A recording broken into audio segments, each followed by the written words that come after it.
All right, we are now live with another edition of the Pay Practitioners panel. I'm very excited to have everybody join me today. We've got a full house, and today we are talking about optimizing your compensation strategies in a cost-conscious environment. So we want to today take some time to review how does your compensation strategy change, or should it change when there is less budget than there was in the previous year, or when there is a move to saving dollars. I am joined today by the compensation consultants or the pay practitioners, as we are to be known collectively. I have Denise Levitrow, Melissa Bixby, James King, Dan Walter, James Alexander Seachern, Lindsay Skelton, Catherine Dovey, and O. Cardenas. So let's kick it off.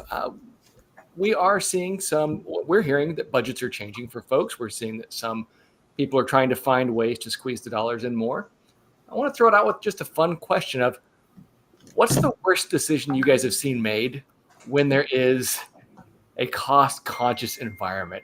Catherine, you had a big reaction to that. So without Oh, throwing there's so many, right? There's like this is just going to be fun. Yeah, I think the biggest is people giving an increase that's so small that it actually caused the person to bump up to the next tax bracket, and so they ended up actually getting less money by the time the increase went through. So I feel like, if you really can't give something reasonable and acceptable, something not crazily small like that, then it's better to wait and do it 18 months instead of 12 months, or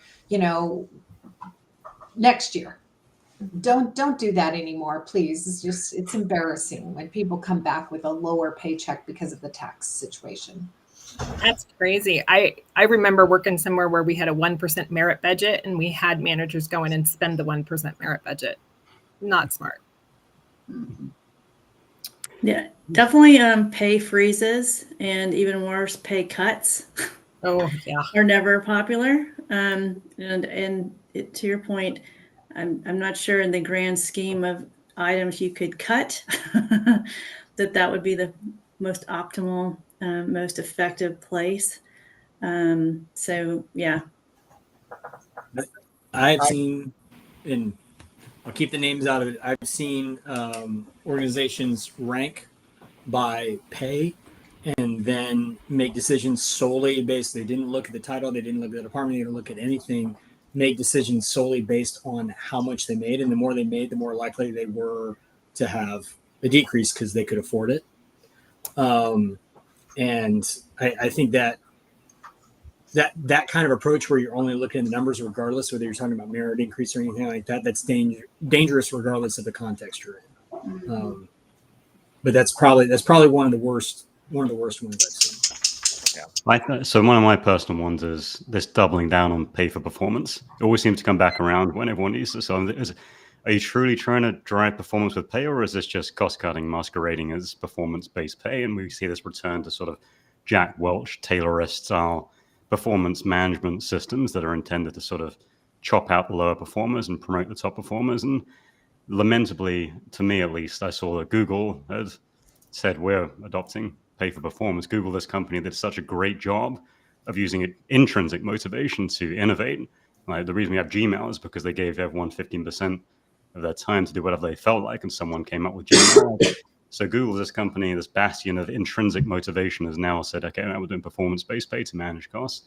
I think Amazon possibly was the other one that said, without 4 years of historically high performance, you're not going to be able to reach the top of the pay band, something like that. So I think, in times of sort of economic hardship or where P&Ls become paramount, everyone sort of reverts to the old ways of doing things, which tends to be these aggressive performance management systems and rank and yank and all that. So I think we're starting to see some of that. I think, unfortunately, we're probably going to see a lot more of it. But I'd rather not, honestly. It's like, so pay performance does work. It works in certain roles pretty well, but then also we've all seen the stats around the lack of confidence that employees have in performance management systems and the lack of fairness and the degree of inherent bias that creeps into that. So anyway, that's my personal one. That's the one that drives me nuts.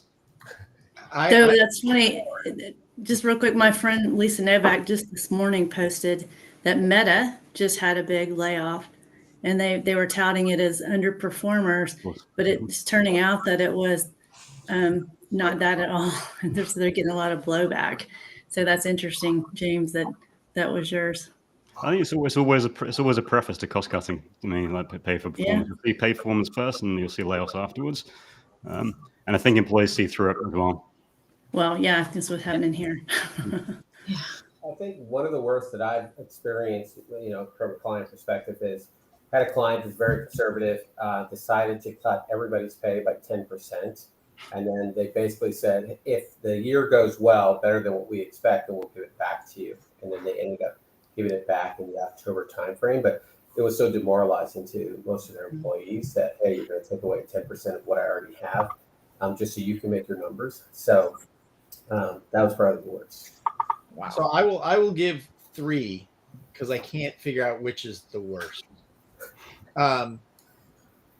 Early in my career, I was shocked when a company going through this decided to get rid of a couple of beloved and not very expensive extraneous programs, fringe benefit programs, if you will, in order to get an extra 0.3% in their merit budget. I was like, wait, so you got rid of 3 things they loved to give them an unnoticeably tiny bit more money in their bonus? Yes, I mean in their raise. I was like, I don't even like, what does that mean? Another one I think, which is happened a lot, and then I'll give you the one that always happens that we're all grown up. Another one happens a lot is, we're going to move to pay for performance, but it's even worse than that. We're going to put this incentive plan in place, and it's unattainable. Yeah. Here's the unattainable annual incentive plan. If we double our revenue this year, you're like, if we double our revenue this year, everyone's going to get an extra 10%. And what's the probability of that? Basically the same as being eaten by a T-Rex. Why did you even roll that plan out? But my favorite by far is, we had a crappy year, or the market is tough, so we can't really give you raises like normal. We have a 0% increase. We have a 2% increase. But we got to make sure we pay our executives at or above market, because they're the ones leading us towards success. Yeah. So unfortunately, we can't give you a raise because the executives, they're still going up by 5-7%, somewhere in that 5 to 7. And we got to keep doing that. So you know what, you understand, right? And the employer's like, no, I don't. And I don't know if any of us have never seen that, but I've seen it more times than I've not. Mm-hmm. And I think the proof is the exact pay gap that's just done nothing but go wider year after year, because all those rules that apply to everyone else don't seem to apply to execs. Exactly. And I think what Dan said, that second example you had about unattainable goals, like if you make them extreme enough, what you get Wells Fargo, right? You get people who start putting in fake accounts, false accounts, because they have these absurd numbers, or they give up and they leave. Either way, if you're just looking at the number and you're not thinking about how the people are going to react to it, the kind of talent you have, if you're not getting more granular, then you're shooting yourself in the foot. So I'm curious, so there's so many train wrecks. We could spend the whole time talking about train wrecks. I'm really curious if people have seen what they've seen really done effectively when there's cost cutting or when the budgets are really, really narrow. So there's an initiative that I think a lot of companies can benefit from, and that's just leveling. So many companies, you go and you look at a role and you say, well, what is the requisite levels of skills and experience that you need to do this? And you say, whatever, 5 years, 8 years, something like that, 10 years. And then how many years of experience does this person have? And you see, well, actually that role needs to be a P5, or it needs to be an expert, because that person's got all that experience. And particularly in high growth companies, you end up with just a lot of overqualified people, I think. So one of the things to do is just level properly, like assess as to whether you have the right levels in your organization and whether you're hiring and filling those roles of people that meet or exceed those expectations. Because otherwise you tend to end up with these really bloated, title inflated organizations that are just way more expensive than they need to be. And it sounds cruel, but your wage bill is probably much higher than it needs to be at that point. And it's better to just deal with it now than just put off that pain for the future when it's going to come at a higher price, I think. So for me, leveling is a big opportunity. Good old-fashioned job leveling. Well, just to play on that, James, one step above that is just it's like salary administration guidelines. Whether you have a formal structure or not, having some guidelines that are consistent among your managers about how to manage pay. What happens when I have a new job? What happens when I want to change a title?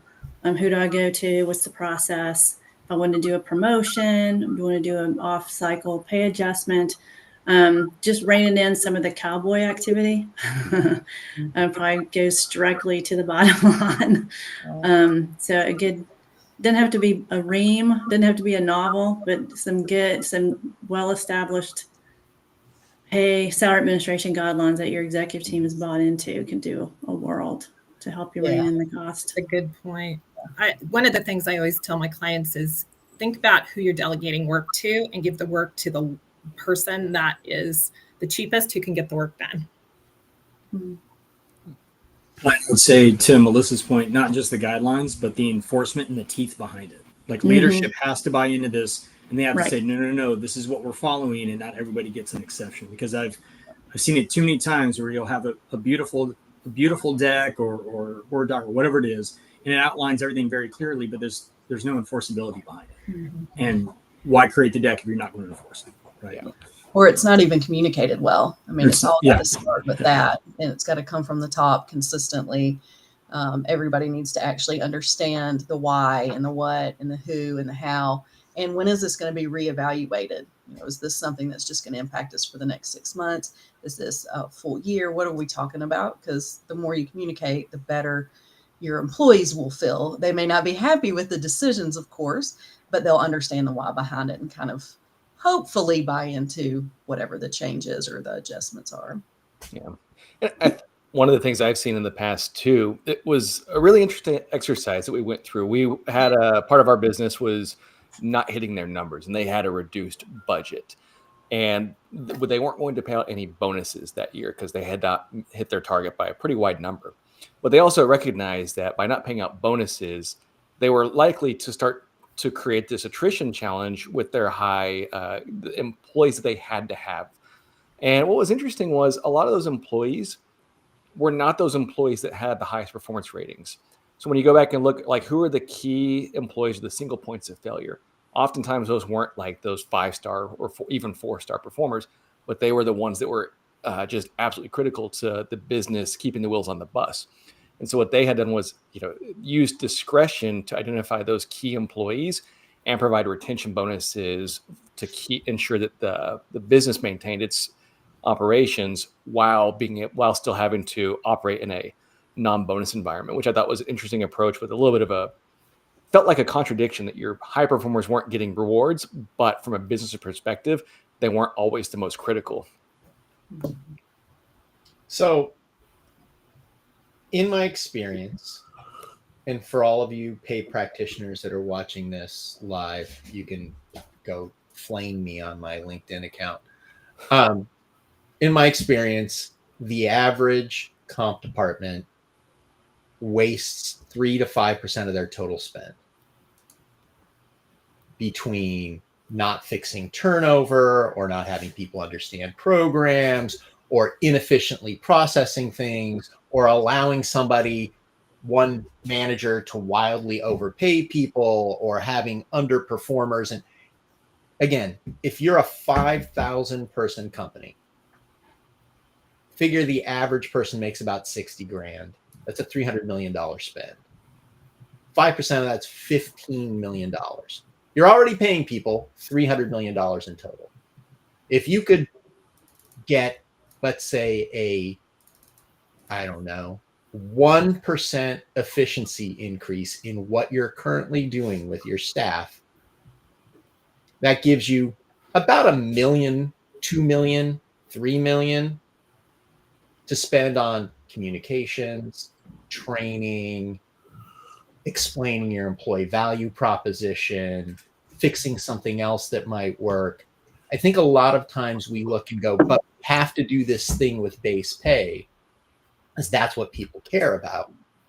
And sometimes we need to go, look, there's enough to make the base pay thing better right now. But there's more than enough to make a bunch of other things better that can maybe just get us through the next 12, 18 months. Take smaller steps, smaller bites. If I told anybody on this call right now, hey, I have a client, they got $2 million to spend on communications this year. Could you improve their communications? Do you have a client with a $2 million compensation communication budget? Do you have one? I don't. That's a lot. But that's a 5,000 person company, not a 50,000 person company. When you start looking at the economies, it's harder to do this when you're smaller. But at 1,000+ employees, the economies of scale make sense. Is your turnover wrong? Have you done anything to fix it? Is your recruiting wrong? Have you done it? All of a sudden you start finding, hey, wait, if we fix all these little things, there's a 0.5% here, 0.5% here. And if I did all of that, I would get another 2% in my merit increase. It's there often. We're just not efficiently using it. Why do you think that is, Dan? I agree with you. Why do you think that is? Because the ROI is not easy to display, because it's not one of the sexy things to go after. Like why do you think no that one is? wants to do small things? No one really wants to do small things. It's sort of like having good abs. So to have good abs, one day you have to do 10 sit-ups. Then the next day you got to do 11 sit-ups.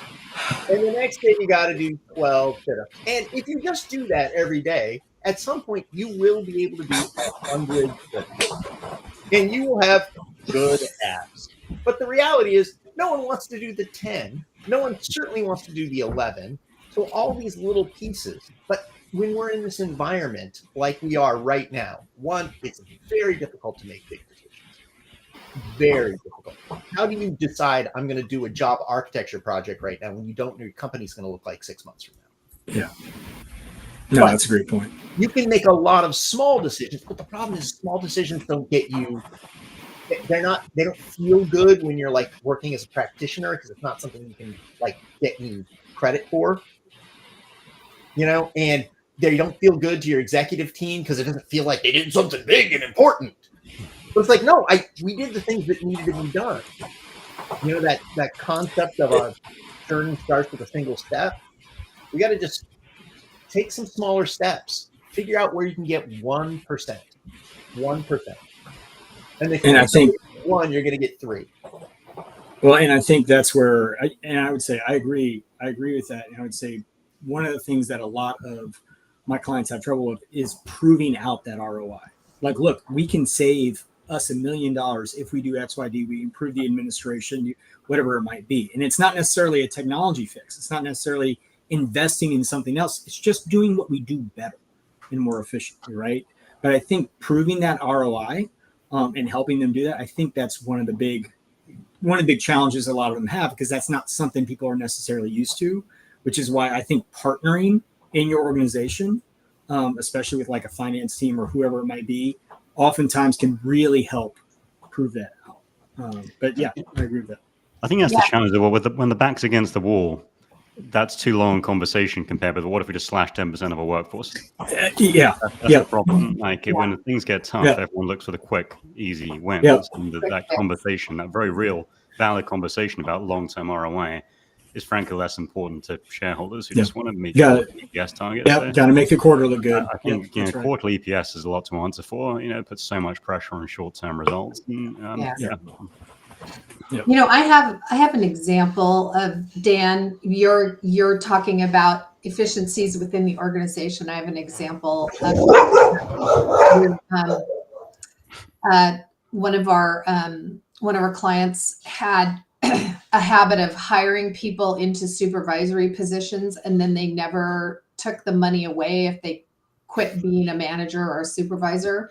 So when we actually ended up looking at the analysis, they were spending $1 million a year on the spread between what the supervisor pay was and what the actual employee pay should have been. $1 million a year. And I think those kinds of, Melissa was talking about this earlier about the administrative systems and having that tight. There's a lot of leakage and slippage if we don't have those tight. And I think that's just to kind of tie back to what Dan and Melissa were talking about. I would argue that actually skills-based pay, whether you like it or not. I think that's part of the push. I'm sorry, James. Well, and I've actually no, you're fine.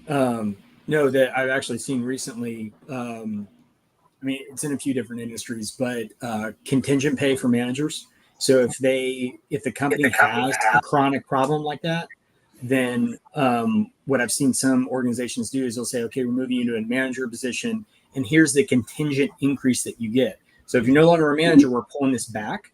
Love and that. and there's really no fight, right? Like, you understand this is tied to the role, and it goes right to what Dan just said. It's a skills-based conversation, right? Just under the cover of another name, right? But I think that's a way. You have to do it on the front end. You can't try to pull it back later, because that's a much bigger argument. Right? Yeah. I just had this conversation last week with a client who moved somebody into a supervisory role while they're hiring for their partner position. Mm-hmm. They just moved them into a higher role because now they're overseeing the entire organization instead of just half of it. And I was like, why didn't you just do some kind of a bonus or do some kind of a stipend situation? Because now they're not going to be able to unring that bell. Yeah. Well, it's called acting up pay. Acting manager pay, Yeah, right? acting up pay. Yeah. It's a line item. You give them X amount for doing that, and then you take it away, and it's very clear on the front end. And you have policy. So, am I the only person here that's ever worked with like one of the big oil drilling companies? Anybody else? I was fascinated. I worked with a big company in the oil drilling space, and their employees, it's some of the most complex compensation I've ever seen, because you get paid a base pay to be essentially on retainer for a lot of these roles, because you're working only when you need to be working. And so they give you, this is how much money you get paid to not work somewhere else.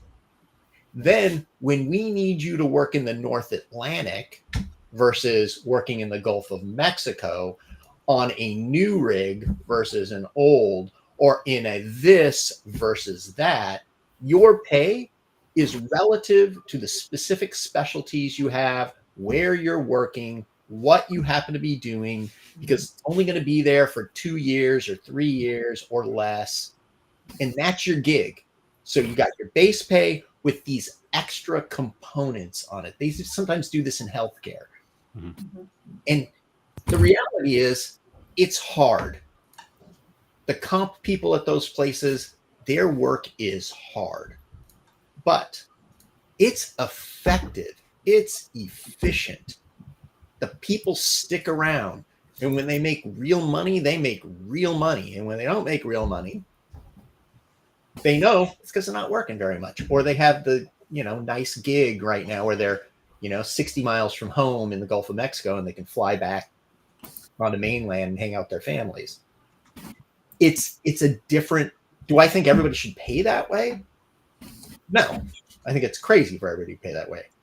But there's something between that and what most companies do, which is set it and forget it. We work so hard. We set people's pay once that year.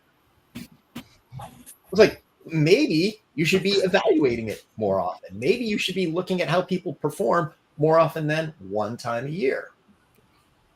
Maybe you should be looking at all the other components of pay. And we've just gotten into this habit of, well, the annual increase is X, and once I've done that, I get to worry about everything else. And I would say, Dan, that goes to, do you see your people as chess pieces or checkers, right? Are they individual pieces that have special abilities that if they work together, you can create something really beautiful? Or are they interchangeable pieces that all look alike? Like, I think you have to start with that premise, and then I think you get the rest of it. But how do you view your talent? Is it interchangeable, or are they unique roles that you need to execute on your overall strategy? And I'll be honest, I think there is, well, so again, don't yell at me here, everybody. You can yell at me on my LinkedIn page. Send me an email. Dan.walter@alliant.com. Just put it, I think you're an idiot. But I think there is a lot of, and there has been for a while, a lot of push by comp people to make their roles more efficient and simpler, instead of making everybody else's roles more efficient and simpler. People want to know what they get paid. They want to know that they're going to get paid well when they do a good job. We spend a lot of time trying to make our jobs easier. And the reality is, in times like this, if our job's easy, we're probably not doing it very well. And Dan, I want to, speaking of doing our jobs and trying to be a little bit more creative, Matt had a good question. What do we think of extending the bonus deeper in the organization in lieu of salary increases if the budget requires a salary freeze? And Catherine, I think you had some thoughts on this idea. Yeah. So I've seen a lot of organizations lately try this, across having bonuses that are all the way down to the very, to everybody in the whole organization gets the bonuses. And what's been happening, I've had this happen with 3 different clients in the last year. There's so much pressure on the base pay that employees literally will not apply for the jobs, even though there's a 10% bonus and it's paid out every year for the last 5 years. So relying on bonuses when you're below $70,000 a year is really, really challenging. If you want to do something to make everybody feel good, $500 or whatever, which is a lot for some of these folks, great. But relying on it really, what I've seen anyway, it really damps down the recruiting capabilities of the organization. Yeah, it feels like more stick than carrot at that point. It's like, like we're basically kind of holding some of your pay back. We'll give it to you if everything goes to plan. It's, yeah. I mean, it's always been, in tech companies, it's been pretty common for a long time. Like bonuses run all the way through the organization. But the running joke is that they almost always just get paid out around 100%. And yeah, like if you don't, then people just leave. And there's not really much value to going over that. So it just essentially becomes deferred base salary anyway. And at that point, you're just holding money back from people. And it's forgotten quickly. Employees forget those bonus payouts. It might cost the company a couple of million. That's great. It feels good for a day. And then all they realize is, okay, well, I'm still getting paid the exact same thing. Yeah. Checks are a reminder, but they're not a long reminder. Yes. Yeah. Where there is actually good research is on the use of more profit share style, sort of co-op style profit sharing. That does have good research supporting how motivational it can be, but that's on top.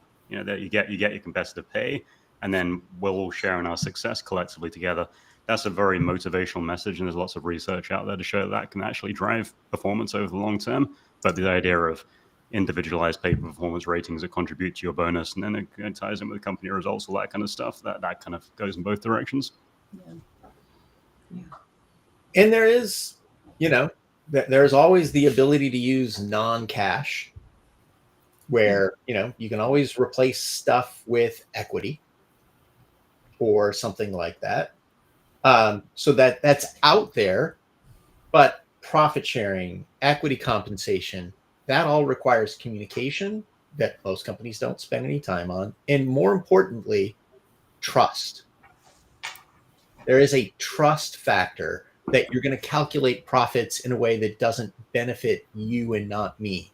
There's a trust factor that what you're giving me in equity and what you're doing, you're not going to take out the money from the company So I don't get it in an equity increase.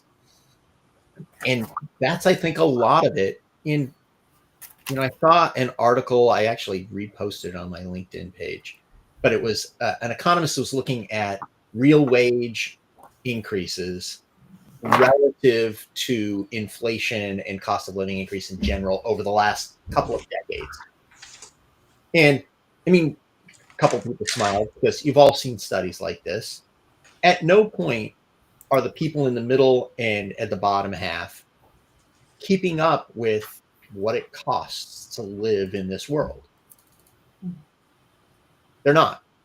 And there's a bunch of people who work at companies whose job is to make sure that people's pay keeps up with that, and they're called us. And we've failed. Now, we can blame it on a million reasons, but we've been failing. And people know we've been failing. People look and they go, look, I don't believe that's what the market really pays. I don't believe that it's really should only be a 3% increase. You didn't give me an 11% increase when inflation was 9%. You gave me a 5% increase when inflation was 9%. Yeah, but it was a lot more than 3. Yeah, but it was a lot less than 9. Oh, yeah, well, there's that. I mean, we just we don't want to talk about that year. And we don't. So I think there is a piece of this we all need to own that is just fundamentally flawed. Somebody asked me this the other day. They said, they said, so what do you think the problem is? I went, well, the problem is everything. We believe that the pay data we're looking at is gospel, that it's somehow perfect. So that's what it says. So that's what we have to do. And there's times where you go, that can't be right. I've brought this up before, I think even on one of these calls. Has anybody here ever seen pay data where an engineer is paid $650,000, $750,000 a year as the 90th percentile for a top level engineer? It doesn't show up in pay data, but it happens in real life all the time. And people know it happens in real life. And so we're asking people to ignore what they're seeing.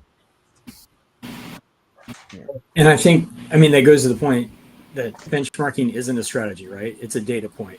And I guess my question for you, Dan, on that is, if everything is wrong, where do you start? You start with being honest about the fact that everything is wrong, and yet it's completely accurate. Based on the information they have, this is reality. Also, based on the fact that Joe, who makes $750,000 a year, I cannot tell you that nobody makes $750,000 a year. I've now met Joe. What am I going to ignore the fact that Joe makes $750,000 a year to tell you you're an idiot? But I think we do that sometimes. We might have to say, yeah, but you're not Joe. Yeah. Or you don't work at Joe's company. Or Joe's company, he values Joe more than we could value you. Sorry. Yeah. Go get Joe's job. But we don't say that because we don't want to say that. We don't want to upset people. But the reality is sometimes the truth is we can't do what we want to do. We don't have the money now. I think part of our job, sorry, Dan, go ahead. Go ahead. I was going to say, I think part of our job is providing context for the content, right? Yeah. So it's not just providing the number. If you can't speak to the number, we talked about this on our AI discussion. If you can't speak to the number and the story that it's telling or could be telling, and then be able to say things around it, like, okay, so here's a number, and I've said this before. Okay, here's what the data says. Here's what I've seen. So, let's take a look at this data. Here's some reasons why the data might be a little bit different from what I've seen, but in the context in which I've seen it, this is what's happened, right? So I think you're only failing people if you stop and think the number is the answer, kind of going back to what we were saying before. If you just say numbers and numbers are the key, people love numbers because numbers are certain, right? They're something hard we can hang on to. But if you don't provide the story and the context with it, which is the value I think that all of us provide, if you don't provide the story and the context, I think you are failing them, right? And I think that's what we have to do. This Well, is what the survey says. I Over think the- what's happened over the years, and if you look at executive comp data, right, as soon as they started doing the transparency and the published information, all of a sudden now all the executives start pointing, I'm comparing myself to this organization over here. And that's when we saw the shift from the employee pay and the executive pay. It used to be years ago, God, I'm a historian for this group apparently. Anyway, years ago, it used to be, 3 or 4%, and it was the same. The employee and the executives were the same for years. And then once that law went into effect, all of a sudden, executive pay started ratcheting up more quickly, and it's consistent. It's been consistent for years now. And I think that's what's happening too with employee pay. The more data we have, the more coalesced we are. That's why we're at 3% annual increases now, because that's the number everybody's agreed to informally. And so that's the number everybody puts into the surveys.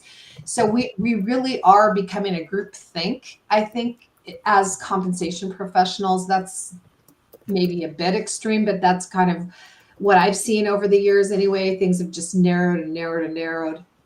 I'll make your comments sound conservative. I think pay data could be categorized as anonymized collusion.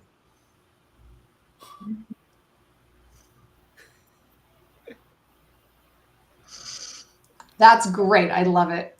Technically, that would be all data then. Not all data. I think all data. Yeah, this if you make decisions off of data, All- then it's making all it is, collusion. it's anonymized collusion. That's another name for aggregated data. Right. Exactly. we You know, can use it that one way. of the but- one of the things we keep missing though in this conversation, we talk about pay data and how do you use it to make smart decisions and not overspend budget, etc. We don't talk enough about recognition. And it's not just about cash and just about equity and the benefits you provide. It's about the relationships and how you feel about going to work, whether you feel like your job is meaningful, whether you feel like you're needed, whether you've been noticed for doing something good in the last week or month. Many people don't even get basic recognition. So I think when we are, whether you're in cost management mode or not, making sure your people feel like they matter to the broader objectives and to what your department is trying to accomplish is really critical. We'll refer to that as conversations beat communication. Mm. I can tell you too. There was a company I worked for in the Seattle area, and there was a period of time where we had gone through a riff. The comp team was working. I mean, we were working till 3 a.m. almost every day for a week plus. I can't tell you what the last bonus amount I received was, but I can tell you that through all that hard work, the head of HR got me a GoPro and got me like a gift certificate to a restaurant for all the hard work that we had done. Those were probably $200 worth of things, but that happened 15 years ago. And I still remember what they did because it meant that much more to me than a check I can't tell you what the last bonus check I got was. So I do think to the point of making sure people feel valued and just treating them like people is such an important thing. But it does make me want to ask, what are some of the most effective low cost tools that we do have available to us to replace bonuses or pay increases? One thing I've always thought was, 62.4 is 3% of 2080. But I have never seen a company offer 62 hours of PTO in lieu of a 3% bonus. And I'm wondering if anyone else has seen kind of time off in exchange for pay, or if there have been other tools that people have seen be effective when there are cost constraints. I love time off in exchange for pay. There's all the legalities that go with it, but I absolutely love the idea of it. And I think most people appreciate it. So yeah, I love the concept. The reason I think most companies don't do it is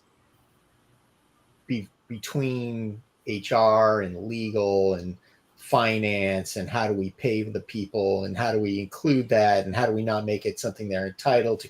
And you get in this like doom loop of analysis paralysis. And sometimes you just got to do it. You know, I would love to see executive teams that just go, hey, look, we're shutting down for Labor Day week. We're going to let you know that in the beginning of July. So if you didn't plan already, you're going to get paid, but nobody comes to work. We're just shutting down for an extra week. No one's going to like lose their minds for that week. But you still have the downside of that, which is no productivity that week or little productivity that week, right? You know So what? if you're going to give people more time off, let me finish my sentence. If you're going to give people more time off, then you need to be able to, you know, have additional headcount to get the work done if you're not going to change expectations, right? So yes, love the idea. I love time off, but you still got to get the work done. I think apart from giving people things, I think empowerment, I think can be a really great thing. So I heard this, not my expression, freedom within a framework. And it's this idea of allowing teams to treat the teams the way that they know they want to be treated. So for instance, low-hanging fruit, time in office, right? So there's one organization I know that what they've done is they essentially told all the leaders, okay, you decide how often your team needs to be in. So IT said, we barely need to be in. We're fully remote. Sales said, we love talking to each other and planning and doing account planning. So they're in like 3 days a week. In every group manage that. And they said, okay, so what if it comes up that this is unfair? This group gets to do this.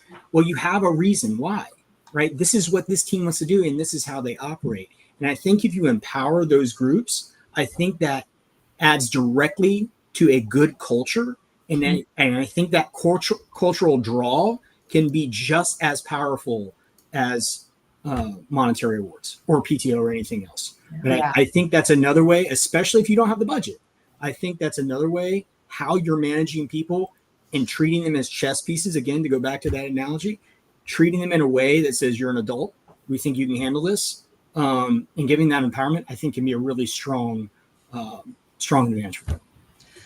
So this ties back to like what you're saying here, where you're recognizing the person and the uniqueness of that person ties back to what Justin and Denise and Dan have been talking about here, which is really people want to be seen. They want the manager and the executive, they want to know that their boss knows who they are and appreciates who they are. So I was working with a firm a few years back. They were in a growth spurt, but they had a really tight year. Long story, big contracts weren't coming through at the right time, all the things. But they wanted to keep the executives really motivated, and they had typically paid out maybe $30,000 to $50,000 a year for most of the exec payouts.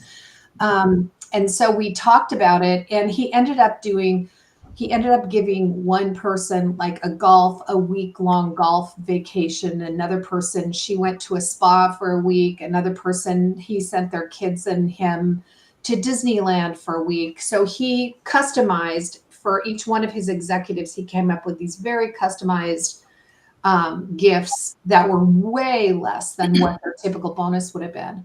And he said he got more traction from that than he ever did from these big checks, because people felt seen, they felt appreciated, they felt heard. I think it's really important we can save money and still have people feeling really good about who they are and have them really committed to the organization. I also really like at the lower levels, I really like anything that you can do that allows the family to be hooked in. Like if I know that your family likes going for pizza every Friday night, I want to host that or do movie tickets or something. And then, you know, the parent can go, hey, look what I got from work, kids. You know, now it's a love fest all the way around. So anything like that, I think, can be really beneficial from a recognition standpoint. And you can get a lot more bang for your buck with recognition.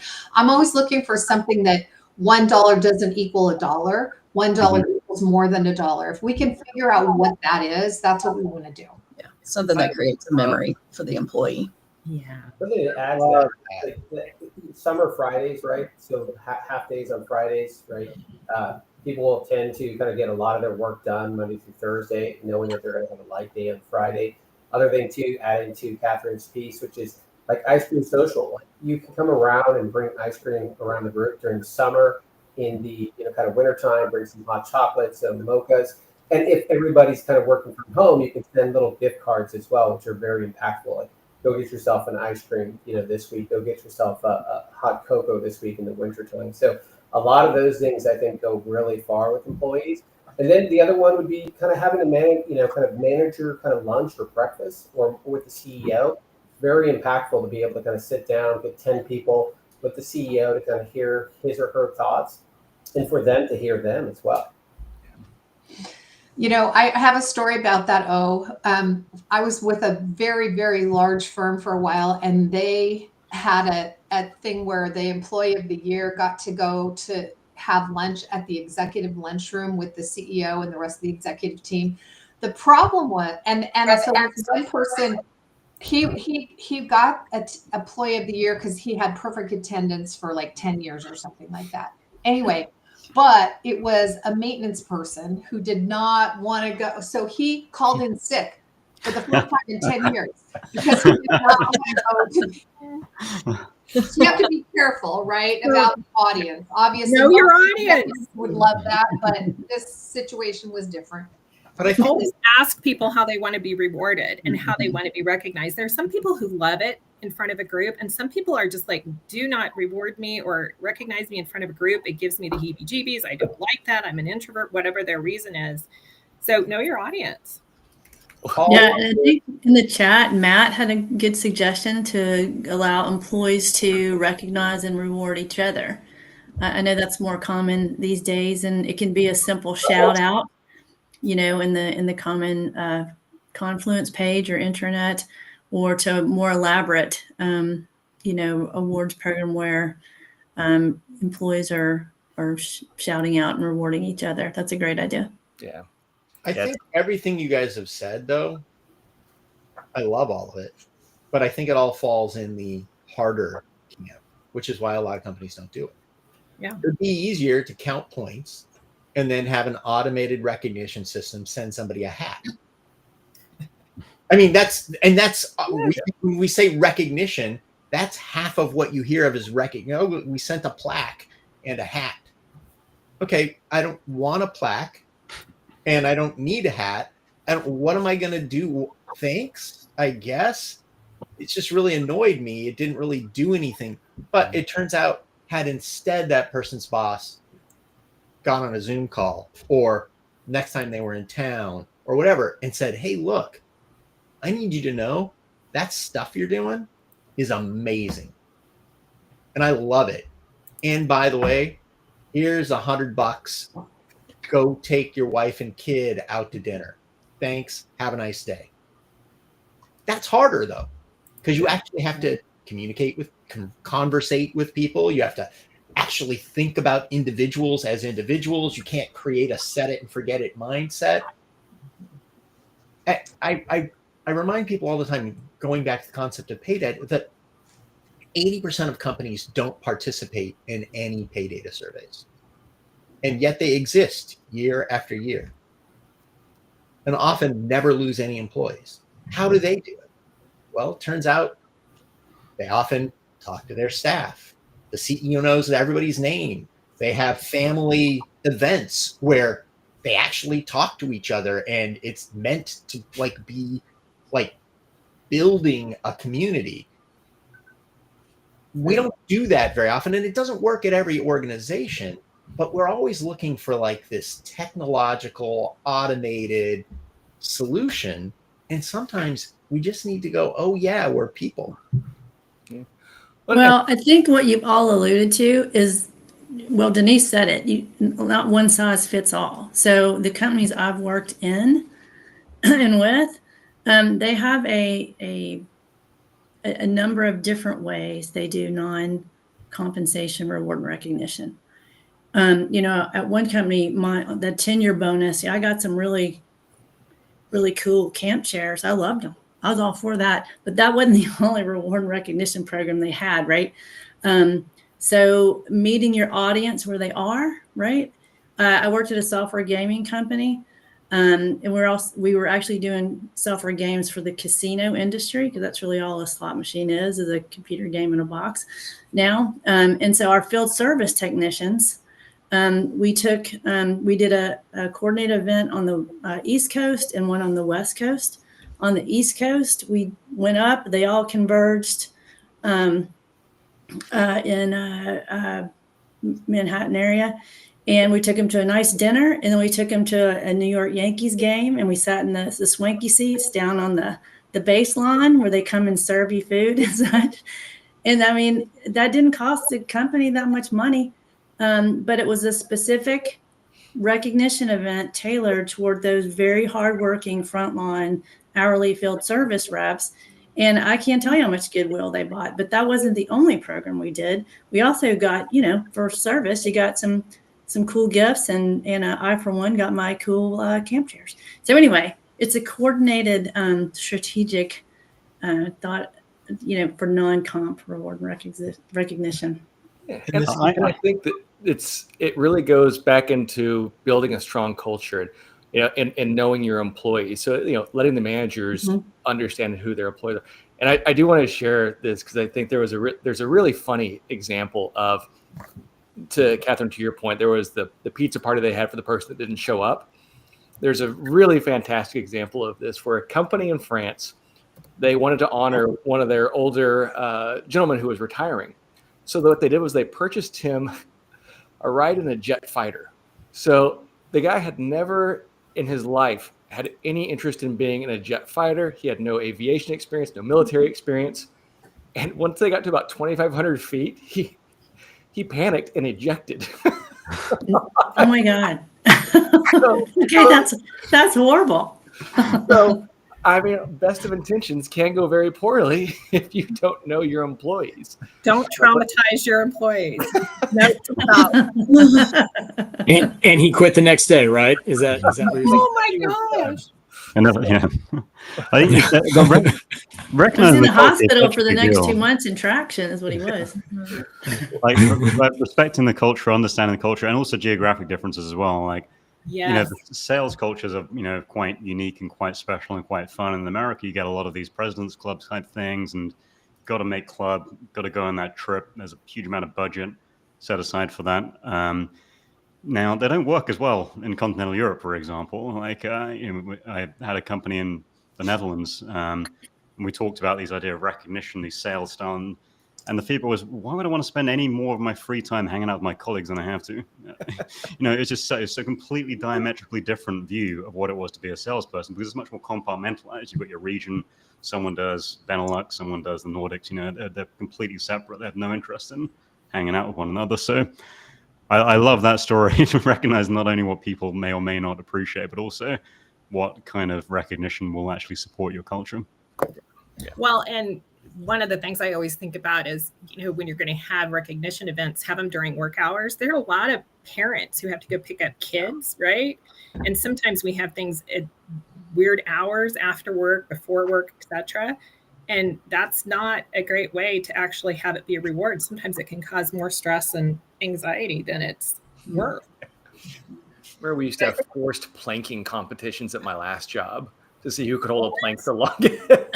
Oh my heavens. I had a client that had a 2-month-long body fat reduction contest. I was like, what? Oh my gosh. And they were like really into it. I'm like, I couldn't work here. Like for a minute, I would lose. I know I've lost. But I think what happens when we talk about stuff like this, because we all know it's doable. We know it works. But what people at individual companies are like, but I don't have $1 to do that. And this goes back to, can you improve efficiency or efficacy of what you already do? And so I just did quick math. If you had 1,500 employees, 1% of your base pay is going to be around $900,000. If you can figure out a way to be 1% more effective and efficient, what you're currently paying, you'll have almost $1 million to buy people Yankees tickets, or get them a camp chair, or give them a pizza party, or help their kid, or that's not a nothing amount of money. For 1,500 people, that's not a nothing amount of money. And I think we miss the large scale numbers because we're like, no, we have to cut costs. Yeah, we do. But also, you might find places where you can find money. How do you measure efficiency though? I think I remember back in the day before marketing had all the numbers and they would go do their marketing thing and they didn't track success metrics. I think HR needs to be better about tracking their success metrics, to your point, Dan, about how have we improved efficiency and tie numbers and dollar amounts to those continuous improvement types of activities. But there are a lot of things. What's the time it takes to hire? Sure. How much did you spend to hire somebody? You look and say, all right, so out of curiosity, what is our absentee rates? You know, how many of our people are more than 10% above what our targeted range is? And is there literally any reason for that? I think even external as well. There's plenty of rating systems that evaluate how popular companies are. Like, what's your Glassdoor rating? What are people saying about your company? Are people saying good things about it? I think part of the challenge is most of the good metrics are more long-term in nature and certainly have more of a, it take time to exhibit the impact of those initiatives that you implement, right? So Justin, to your point, yeah, you remember those events, those recognition events for a long time, but it takes time for that to snowball and that to build up and that cultural impact. Again, I really dislike short-termism and like, there's not, I think you could look at, there are quarterly numbers you can look at, Dan, to your point, you could look at time to close, time to hire and all that kind of thing. But I think the really important metrics are longer term metrics about employee satisfaction and productivity and what people say about your organization. I agree. I think Denise is right, though. The reality is most companies don't have a foundation of numbers to measure improvement against. You can check the last 5 years, all of those numbers. Why? Because the last 5 years already happened.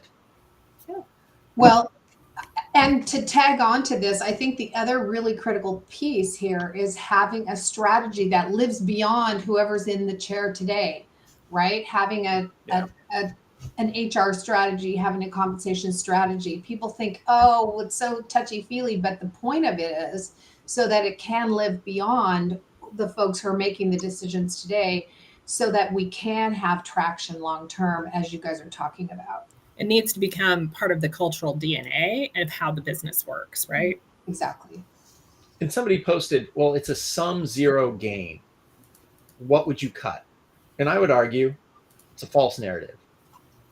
It's not a sum zero game. If it was a sum zero game, every company could pay exactly the same amount of money and get the same exact results just based on their people. The reality is some companies can pay a little bit below market and get significantly above market performance. Yeah. And some companies pay a boatload above market and get pretty terrible performance. You know, go ahead. Sorry, I was going to say that assumes you're. I think that's spot on. I think that's spot on, Dan. It assumes that it's, as I had one individual say, it's just a math exercise. And it's absolutely not just a math exercise. That tells me all you're doing is looking at the numbers and you're not thinking about the people who are attached to those numbers, right? And thinking, and I don't mean individuals necessarily. I mean roles. I mean the way that your company's going to market. I mean all of those pieces that we have to look at to understand if that's the appropriate number, right? I think if you look at it that way, then you're right. Everyone could just pay the same and that's it. But you have to look beyond that. You have to look at, how do we influence the culture? How are we bringing in talent? And how do the numbers correspond to all of that? Yeah. Maybe that's a good closing point. Justin, I think we're at the top of the hour. We are at the top of the hour. So that's perfect. No. Yeah. And again, thank you everybody for joining us today. It's been a really insightful and powerful presentation. I really appreciate everybody's time. So Denise, Melissa, James, Dan, James too, Lindsay, Catherine, and thanks again for sharing your time and your thoughts today. We will see you again in a couple of weeks, which will be our last Pay Practitioners panel together. So we're looking forward to seeing you guys again in a couple of weeks. Thanks, everybody.